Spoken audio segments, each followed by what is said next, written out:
What's up, everybody? It's your boy Mel here for a classic review, and today I'm reviewing the 1999 Tim Burton film Sleepy Hollow.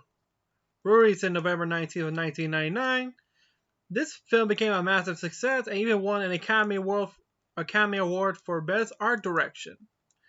It stars Johnny Depp as Constable Ichabod Crane and Christina Ricci as I forgot this character. I know it's the Van Tassel. As Van Tassel, which this is loosely based on the famed story by Washington Irving, The Legend of Sleepy Hollow.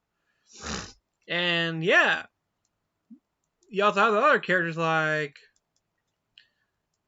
Christopher Lee, Jeffrey Jones, Michael Gow, and many others.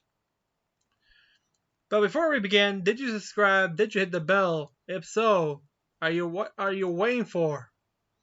You want the Headless Horseman to chop off your head? Well, if you want it. Oh boy. Ignore the background. When the news goes wild, it goes wild. But, ignore the delay. Let's begin. The movie takes place in the year 1799, 1 year before the beginning of the 19th century. There we meet a mysterious event. Lord Van Garrett, witnessed by his own son and mother, signing of a will, which they knew, an altar of a will. The man has finished the will and on their way into a cornfield. They pass by a scarecrow, which, yeah, is a homage to Jack Skellington from Night Before Christmas, because the Pumpkin King. And suddenly, something passed by. Van Garrett didn't know until he looked up. His son's missing a head. He abandoned the carriage, ran through the cornfield. He got scared, but he ran into a scarecrow. He relaxed for a minute. Then he turned around, off of his head, and blood splattered on the scarecrow's face. Yeah. Then we get to New York City, and as more gruesome and mucky as ever. Here we have two officers doing their patrol until they hear a bell, which is, a thing when right now there's no phone, so you have to ring the bell to get the police. Where they meet Constable Crane, played by Johnny Depp, finding a body in the river. In the prison, one of the constables telling them to burn it, which Ichabod disagrees because he wants to do an autopsy. The other constable says, when you find the body in the water, that means he drowned. That's when another constable brought another prisoner, like he'd been beaten up. When he asked him what he'd do, nothing, sir. He got arrested. We just catch him for burglary. And they dumped it in the hole. Yeah. In City Hall, we get to see Ichabod Crane berating the justice system. Says it look more like something from the medieval era when they're close to the new millennia of the 19th century. Then we meet Christopher Lee, playing as the Burgermeister, or the mayor. I thought it was the judge. Actually, it's the Burgermeister. Berating at Ichabod Crane, insulting his courtroom. He gave him two choices. One is he could cool his head in a prison cell, or the second one, he could take his scientific methods to a small town in the Hudson Highland called Sleepy Hollow, because there have been mysterious murders which involve people getting their heads cut off. Which Ichabod Crane agrees on that, and Christopher Lee says, "Now, you will prove the challenge, Ichabod Crane." I don't know what it sounds like, but hey, I try to reference it. Then we get to see Ichabod preparing his fangs, his equipment, letting his bird out of the cage, sees his carriage out, and then title card. That music right there by Danny Elfman, damn, the eerie organ music and the chorus. That's a perfect film to see in October. That. He managed to arrive at Sleepy Hollow, which, when he arrived, it was quiet. Most people he knows a father's son. Looks like he's going to do the night watch. But let me check as usual. Uh huh. Let's see. No, no, no, no, no, no. Okay.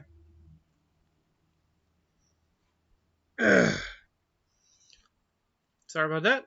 He met her out of town. He arrives at the home of the Van Tassels, owned by Baltus Van Tassel, during a Halloween party. He notes two people kissing, which, well, face it, he ignores it. He was let in by the maid. Everybody's having a great time. Then we meet Katrina Van Tassel, played by Christina Ricci, playing I don't know what game it's called. The Witch, which she's blindfolded trying to kiss the guy. And also, she actually bumps into Ichabod, who's not even playing. He gets surprised when she tries, is it Theodore? He said, nope. When she doesn't have a kiss for him. Which, we see a jealous Brombone right there. At first, he's looking for that until trying to be as rude as ever. Ichabod shrugs him, which Brown wants to teach him a lesson until Baltus Van Tassel arrives along with his wife. There'd be no fights, and they mistaken Ichabod for a salesman, which he wasn't. He introduced himself as a constable from New York to investigate the murders.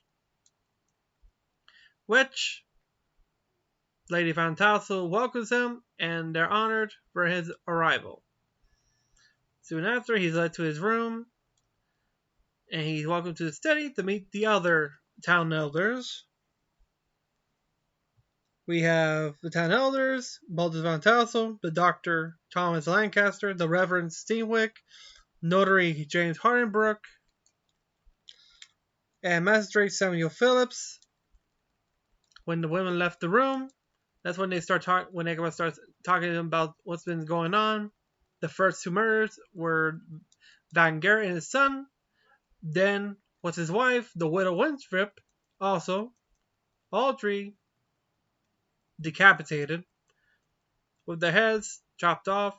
That's when the Reverend mentioned that the heads were never found at all.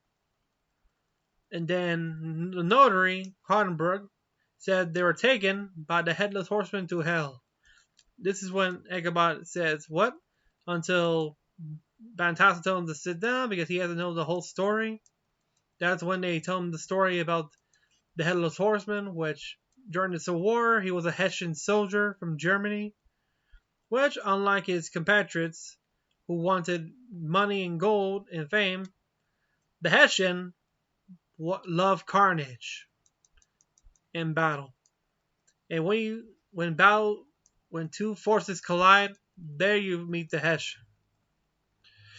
He filed his teeth down, riding a black steed, decapitating every revolutionary on his path until the winter of 77, I believe. When his horse was shot, he managed to run into the woods before the revolutionaries could catch him up. He ran into two girls carrying firewood. When you tell one of them to be quiet, one of them breaks the stick, which alerting the soldiers. The soldiers found him. Well, one of the girls ran away. The other just stand there and watched the whole thing. The Hessian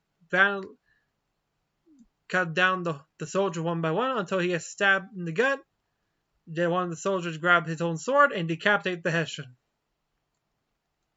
And to this day, they mention the Western Woods never entered and became haunted. Even the bravest men would never dare to enter. On that day, a seed of evil was planted, and it turns out the horse survived on that day. And now the Hessian awakes and cut off heads in his wake.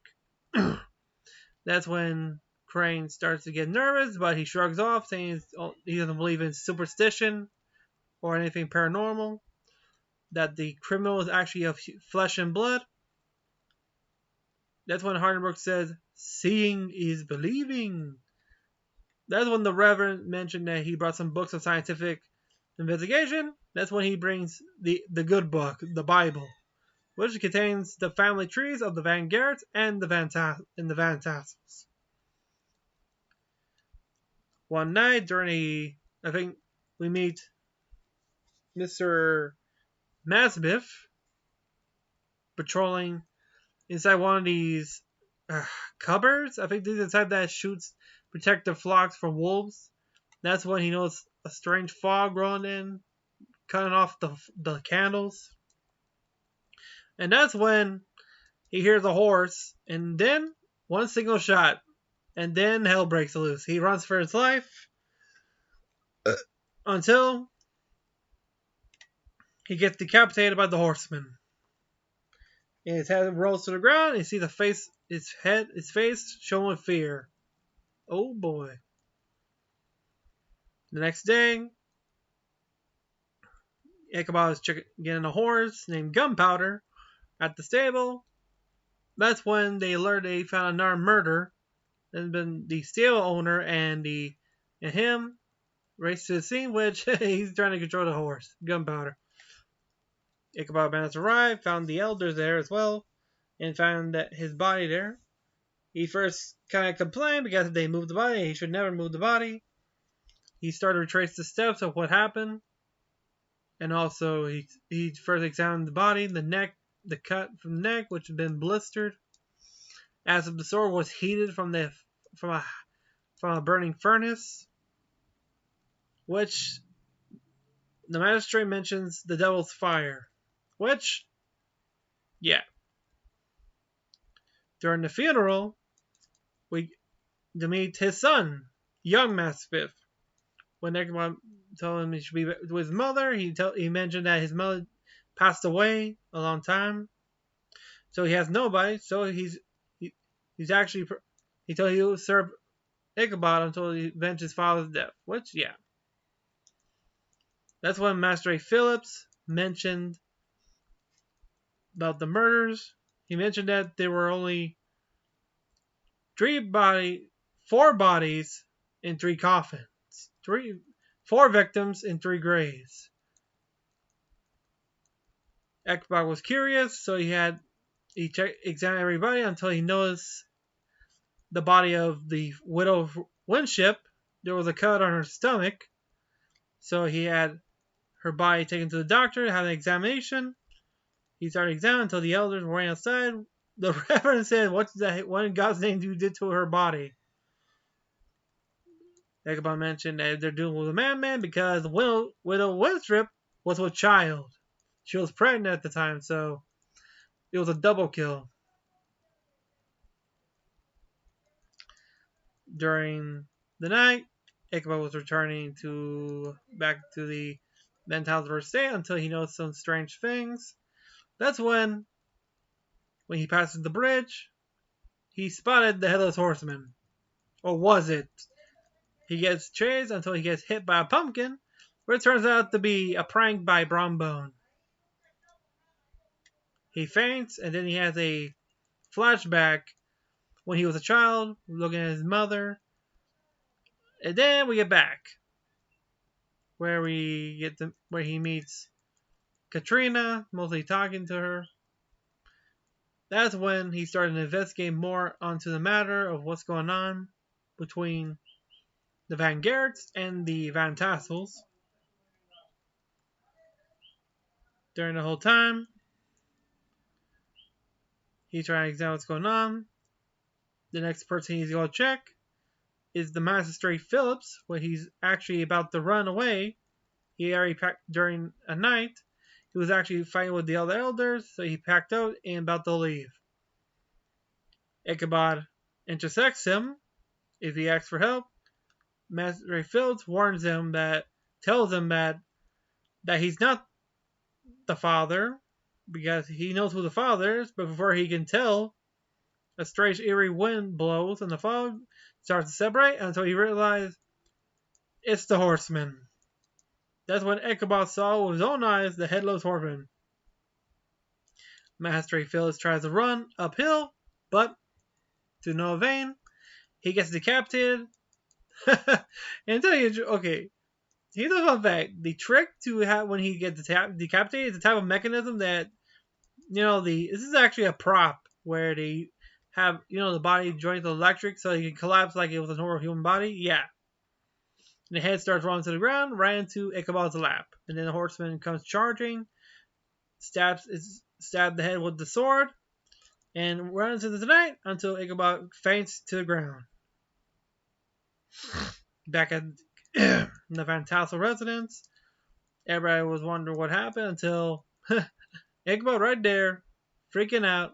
Now he believing, saying that the horseman is real, which everybody was trying to tell him, but yeah, he's been shot. He's been shot. He faints again, this time having another memory of his childhood with his mother. Turns out I think she was a witch, a white witch.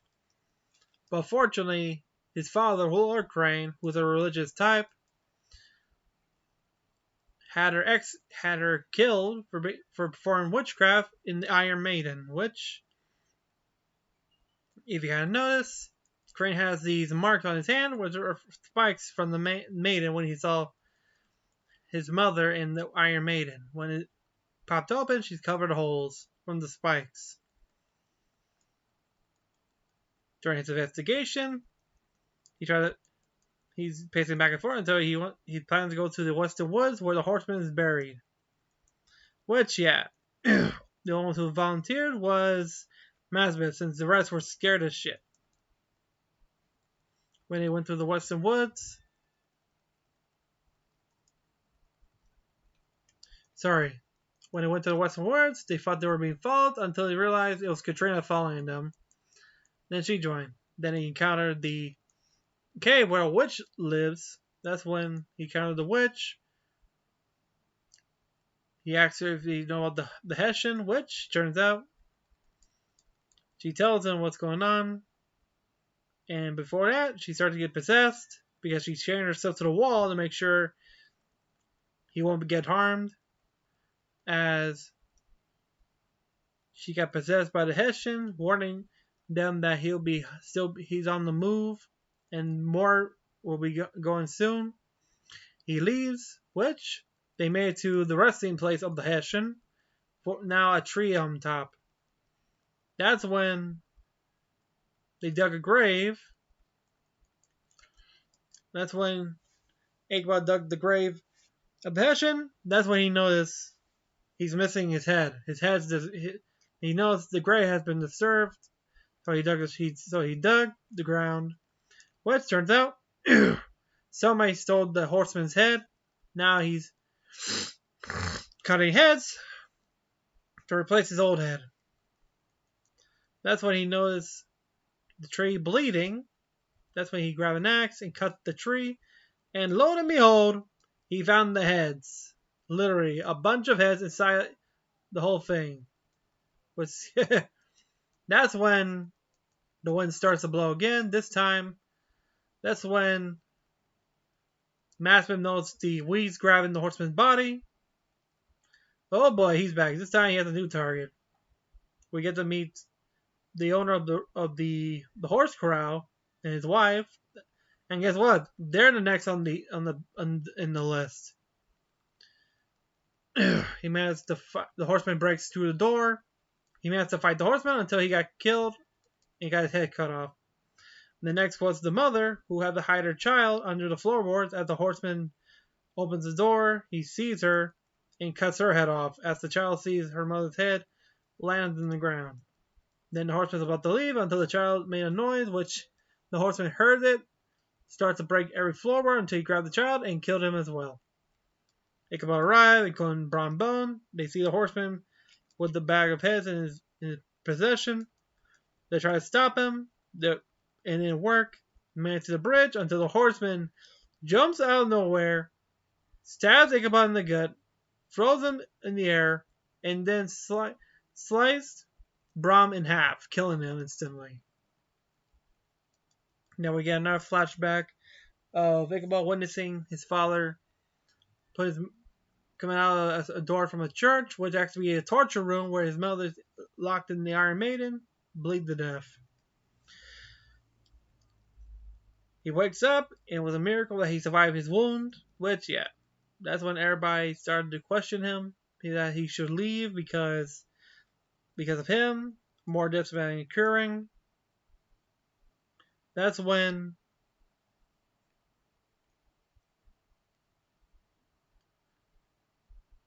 he started to connect the dots on what's going on.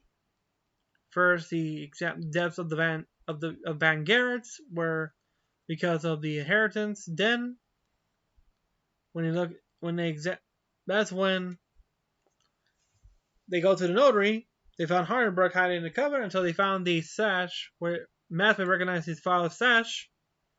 That's when Hardenberg starts to freak out because he knows what happened. The seal's been broken. He opened the will. Turns out it's a new one,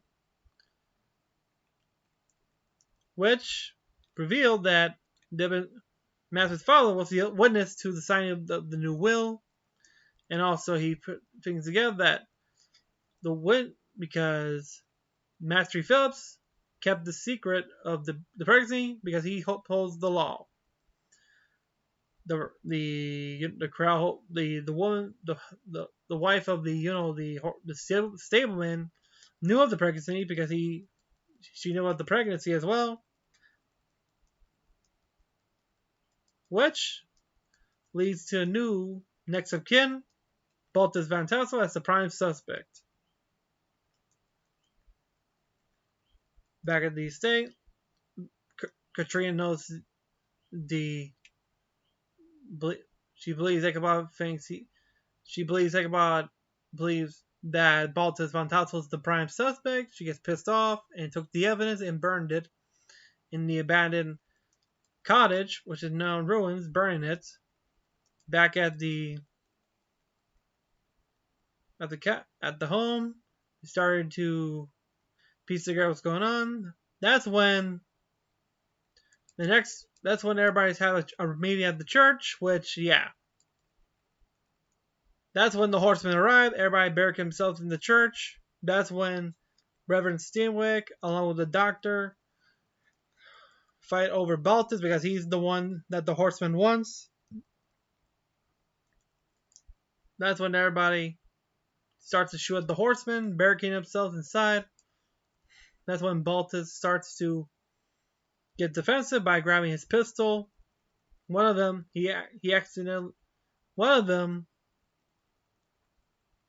Reverend Steenwick grabs a cross and kills the doctor with it, hit him in the head, blunt, and then Baltus shoots the Reverend in the gut, killing him as well. Then everybody started to get towards Baltus, which he points his gun while climbing up the stairs of where the altar is, until the horseman spots him, grabs a fence and uses a harpoon, throws it, and lands a direct hit at Baltus in the gut, pulling him like a fish. Pulls him out of the church, which, yeah, you forgot, he can't cross holy ground, so, yeah. Which, the horseman finally decapitates him on the ground, on the spot.